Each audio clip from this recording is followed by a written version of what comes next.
정의로운 목적을 이루기 위한 행동이 때로는 가장 부정의한 방법으로 나타날 수 있을까요? 오늘은 야망과 배신, 그리고 한 왕이 내린 아주 놀라운 정의의 심판에 대한 이야기를 함께 깊이 들여다볼까 합니다. 자, 바로 본론으로 들어가 볼까요? 만약에 누군가 당신 잘 되라고 끔찍한 일을 저질렀다면 여러분은 어떻게 하시겠어요? 상을 줘야 할까요? 아니면 벌을 줘야 할까요?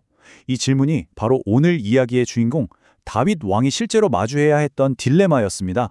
이 모든 사건의 배경을 알려면요, 먼저 당시 상황을 좀 이해해야 합니다. 사울 왕이 죽고 난 뒤에 이스라엘은 극심한 혼란기였어요. 다윗이 다스리는 남쪽 유다, 그리고 사울의 아들 이스보셋이 이름만 왕으로 있던 북쪽 이스라엘로 사실상 나라가 쪼개져 있었죠.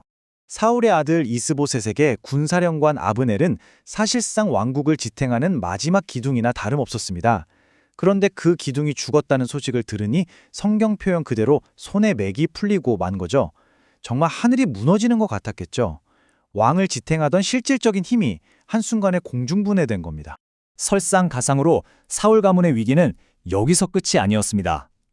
이스보셋은 정신적으로 완전히 무너져 내렸고요. 다른 유력한 후계자였던 요나단의 아들 무비보셋은 어릴 적 사고로 두 다리를 절어서 당시 시대상 왕의 역할을 수행할 수가 없었죠. 그러니까 사울 왕과는 정신적으로나 또 육체적으로나 리더십을 모두 잃어버린 절체절명의 위기였던 겁니다. 이렇게 권력의 공백이 생기니까 어떻게 됐을까요? 당연히 그 틈을 노리는 야심가들이 나타나기 시작합니다. 그리고 결국 이 비극은 비겁하고 교활한 음모로 이어지게 되죠. 그런데 이 암살을 계획한 사람들이 누구였냐면요, 정말 놀랍게도 외부의 적이 아니었습니다. 왕과 같은 베냐민 지파 출신의 심지어 왕의 지위를 받던 최측근 군 지휘관들이었죠. 가장 믿었던 사람들에게 당한 배신이었기 때문에 이건 더욱 끔찍한 비극이었습니다. 이들의 범행 과정을 보면 이게 얼마나 치밀하고 냉혹했는지 알 수 있습니다. 왕이 가장 무방비 상태인 낮잠 시간을 노렸고 밀을 가지러 온 척하면서 왕의 신뢰를 이용해 가장 깊숙한 침실까지 들어갔죠. 이건 절대 우발적인 범죄가 아니었어요. 철저하게 계획된 암살이었습니다. 자, 그런데 여기서 정말 아이러니한 게 뭔지 아세요? 이 암살자들 바하나와 레갑은요, 자신들이 나쁜 짓을 했다고는 눈꼽만큼도 생각하지 않았다는 겁니다. 오히려 자신들이야말로 엄청난 상을 받을 영웅이라고 굳게 믿고 있었죠. 그들은 이스보셋의 머리를 들고 곧장 헤브론에 있는 다윗에게로 달려갔습니다. 다윗의 가장 큰 골칫거리를 해결해 줬으니까 당연히 다윗이 두 팔 벌려 환영해 줄 거라고 생각한 거죠. 심지어 그들은 자신들의 이 끔찍한 범죄를 아주 그럴듯한 종교적인 말로 포장까지 합니다. 자신들이 다윗을 대신해서 복수하는 하나님의 도구라도 되는 것처럼 말이죠. 정말 기가 막히지 않나요? 하지만 이건 정말 치명적인 착각이었습니다. 그들은 자신들의 부패하고 왜곡된 기준으로 다윗이라는 사람을 완전히 잘못 판단한 겁니다. 마음을 얻으려 했던 그 사람의 인격을 제대로 읽지 못한 돌이킬 수 없는 오판이었죠. 자, 이제 이야기의 클라이맥스입니다.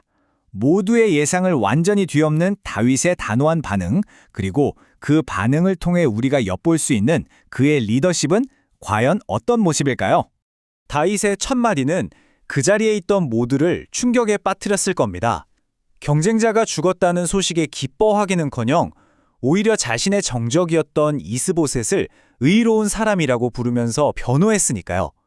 이 한마디에서 우리는 다윗의 관심이 개인의 이익이 아니라 불변하는 원칙에 있다는 걸 알 수 있습니다.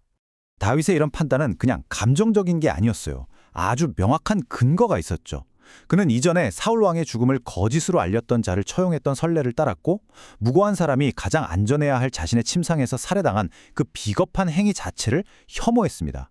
그리고 무엇보다 자신의 왕국은 이런 비겁한 암살자들이 아니라 전능하신 하나님께서 세워주실 거라는 확고한 믿음이 있었던 겁니다. 그리고 다윗은 이 강력한 질문을 던지면서 죽은 경쟁자의 변호인에서 그의 피를 심판하고 복수하는 정의로운 재판관으로 자신의 역할을 분명히 합니다.